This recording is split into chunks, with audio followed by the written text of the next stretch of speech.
Automation surges. What are we left for us human beings to do? That is a wrong-headed, demotivating, defeatist assessment of the times.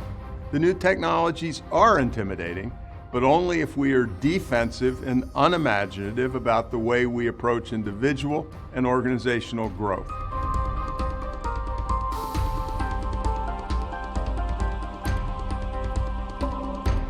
There is and will be nothing that can beat a charged-up group of co-workers committed to extreme personal and organizational growth and knock the customer's socks off excellence.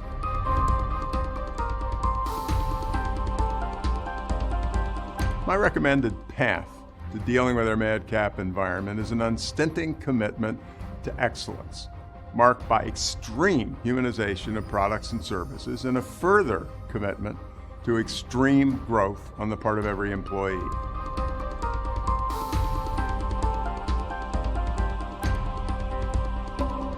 In this program, I will offer up personal and organizational approaches and tools and life outlooks that will allow you to find your own robust highway to excel, to create and to be part of a personal growth fanatics team, and to achieve durable excellence.